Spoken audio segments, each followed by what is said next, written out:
Per pirmąjį 2026 metų pusmetį iš antros pensijų pakopos pasitraukė beveik 549 tūkstančiai žmonių, o iš fondų iš viso iškeliavo 4 milijardai 444 milijonai eurų. Padalijame ir gauname daugiau kaip 8 tūkstančius vienam žmogui.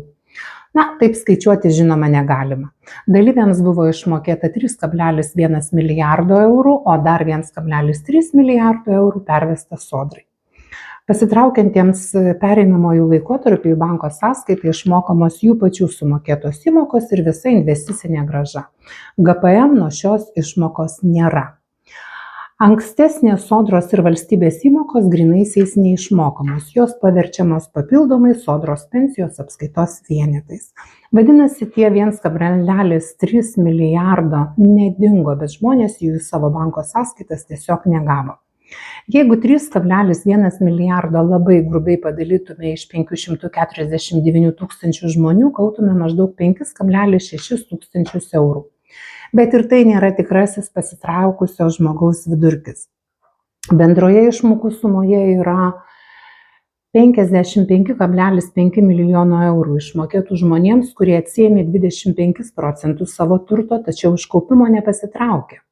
Be to žmonės traukėsi skirtingais pagrindais ir buvo sukaupę visiškai skirtingas sumas.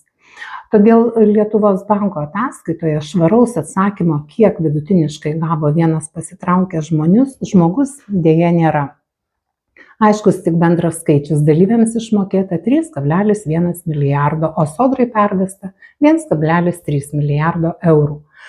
Todėl prieš pasitraukiant svarbu žiūrėti ne į visą fonde rodomą sumą, o į 2 atskirus skaičius, kiek gausite į banko sąskaitą ir kiek pavirs Sodros apskaitos vienetais. O tiems, kurie pasitraukia ir vis dar galvoja, kurgi dėti man čia tos savo pinigus, tai rekomenduoju mano kolegų Financial Lithuanians investavimo mokymus. Nuorodą paliksiu komentaruose, mokykitės investuoti savo pinigus. Pelningo investavimo ir protingų sprendimų.